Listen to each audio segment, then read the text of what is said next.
Babban magana, gwamnatin Nijar ta dakatar da 'yan kasuwa kusan kimanin 36 daga sayar da siminti na tsawon kwanaki 15 a jamhuriyar Nijar. Idan ba ku manta ba, an ce duk wanda ya karya farashin da misali da gwamnati ta bada, ministan kasuwanci ya ce to za a tsaida shi daga sayar da siminti, kuma za a kwace duk wani siminti da ake abin garshi. To a halin yanzu dai an tsaida kusan mutum 36 daga sayar da siminti a jamhuriyar Nijar. Ministan kasuwanci da masana'antun Nijar ya sanar da dakatar da kamfanonin 'yan kasuwa 36 da ke gudanar da harkar sayar da siminti a faɗin ƙasar baki ɗaya na tsawon kimanin kwana 15. A cewar takardar, umarni ne daga ministan kasuwanci da masana'antu ya sanya hannu. An ɗauki wannan mataki ne bisa dokar ƙasa ta Nijar bayan zargin waɗannan 'yan kasuwa da kamfanoni a ɓoye da sayar da siminti don sayar da shi kaɗan-kaɗan, lamarin da ake zargin ya haddasa ƙarancin kasuwancin siminti a wuraren da waɗannan ma'aikata suke. Ƙungiyar ECOWAS ta ce za ta ci gaba da tattaunawa da ƙungiyoyin IAS, Nijar, Mali da Burkina Faso har zuwa lokacin Disamba 2026. Shin menene fatan ku? Haɗu ko kuma sai. Assalamu alaikum wa rahmatullahi wa barakatuhu. Yau muna 25 ga watan Juye na 2026. Yau ya Allah mai girma mai ɗaukaka ya kai mu dare lafiya a Venter.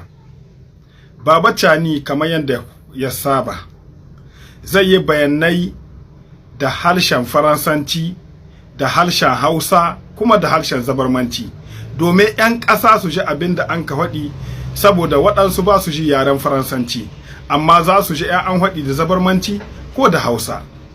Masha Allahu. Baba Chani zai faɗi irin gudunmuwar da wannan gwamnati mai albarka ta kawo a cikin ƙasar Nijar. Baba Chani zai ba da bayanai irin na jan ƙoƙarin da CNSP da itar makarabanta suka yi a cikin ƙasar Nijar. Baba Chani zai faɗi irin abubuwa na ci gaba da samun incin kan da ƙasar Nijar ta yi tun lokacin da an kai wannan 26 juye na 2023. Kina sai mu ce alhamdulillah. Za a yi wannan bayani ne a Venter GMT, waɗanda suke ƙasashen turai kuma a 21. Kina wannan saƙo ne wanda ya kamata a ce duk wani ɗan Nijar ya aje telefon ƙin shi gaba gare shi, ko ya ashe akwatin tele shi da radiyon shi, domin samun bayanai masu ƙayatarwa ga shugaban ƙasar mai albarka General Darme Abdurrahman Chani. Kayi mun gani, mun gode, Allah ya saka ma da alheri. Allah ya tsare shugaban ƙasar mai albarka, ya ƙara ba mu fahimta juna da mu da 'yan ƙasa duka 'yan Nijar baki ɗaya. Assalamu alaikum wa rahmatullahi wa barakatuhu. Ranar 26 ga watan Yunin da ta gabata 2023, shugaban ƙasar jamhuriyar Nijar Abdurrahman Chani ya karɓe mulki a hannun hambararren shugaban ƙasar jamhuriyar Nijar, wato Bazoum Mohamed. Wai hambararre. Daga bisani kuma a yanzu dai Nijar ta cike shekaru 3 rigis da karɓe mulki a hannun hambararren shugaban ƙasar jamhuriyar Nijar Bazoum Mohamed. Masoya Bazoum koyi haƙuri, in ku ji na ce hambararre, an hambare yake nan. Inda tsohon president ne sai mu ce tsohon president, amma wanga hambararre ne, koyi haƙuri masoya Bazoum. Daga bisani kuma a gobe idan Allah ya kai mu, shugaban ƙasar jamhuriyar Nijar mai adalci Abdurrahman Chani zai yi jawabi na 'yan ƙasa ga 'yan ƙasa a gobe idan Allah ya kai mu, da wasu rahotanni da muke samu a jamhuriyar Nijar. Shin wani fata kuke ma shugaban ƙasar mu Nijar? Menene ra'ayinku? Mu haɗa ku a comment section. Shin kuna ɗaya daga cikin waɗanda za su taya Nijar murna na cika shekaru 3 da karɓe mulki a hannun hambararren shugaban ƙasar jamhuriyar Nijar Bazoum Mohamed? Mu haɗa ku a comment section, ku faɗa mu ra'ayinku. Kada ku manta, suna na Jib TV, yaron da baya mai da mai yaran raddi. Alhamdulillah, wassalatu wassalamu ala rasulillah, wa ba'da, assalamu alaikum wa rahmatullahi wa barakatuh. Bonsoir chers frères, c'est là sur la toute dernière vidéo que je ferai par rapport à ce dont je suis en train de vraiment interpeller les auteurs. Toute force n'est qu'une vaine force, excepté la force de notre Créateur Allah subhanahu wa ta'ala. Lorsque vous avez entrepris des actions par rapport au dire de l'autre, quand il s'était prononcé sur une situation sécuritaire qu'il ne maîtrise pas, qui n'est pas son domaine. Il est actuellement en prison. Vous ne devrez pas normalement répéter les mêmes erreurs. Vous hasardez parler au nom de la religion dont vous ne maîtrisez pas. Notre amour, elle a des limites. L'amour de tout bon croyant musulman a des limites. Ressaisissez-vous. C'est dont vous avez fini par faire entendre. D'ailleurs, vous combattez l'impérialisme occidental tout en lui donnant la chance de vous combattre. L'impérialisme,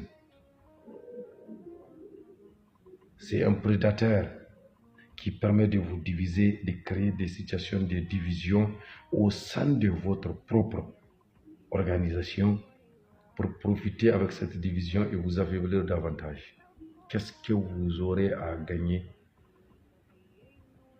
lorsque vous hasardez de quitter votre propre religion pour faire plaisir à qui, pour faire plaire à qui? Je le jure, sur le seul livre, le Coran de Allah subhanahu wa ta'ala, il n'y a aucune religion aujourd'hui digne de son nom qui respecte l'être humain que nous sommes, plus que la religion islamique. Donc parler de la charia d'une autre manière, tout simplement vis-à-vis de votre compréhension des faits,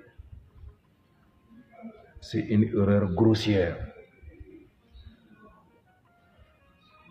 Les gens qui étudient la charia ne deviennent pas des terroristes.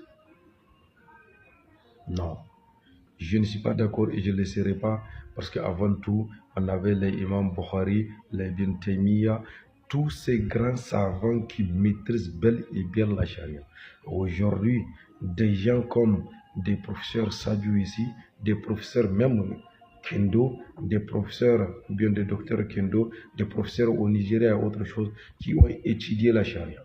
Sont-ils devenus des terroristes? Ont-ils été endoctrinés? Ont-ils suivi un lavage de cerveau? Il n'y a pas une meilleure manière de vie plus que la vie islamique si l'on la respecte. C'est ça. Avec tout le respect qu'on vous doit, vous devrez vous ressaisir. Au détriment de ça, sachez que si vous avez une force aujourd'hui, c'est lui, le créateur de cette cieux, qui vous a donné cette force. Évitez de rentrer dans des choses dont vous n'avez pas vraiment connaissance. Évitez de rentrer dans ce genre de choses. L'islam, un musulman ne peut pas vivre sans charia.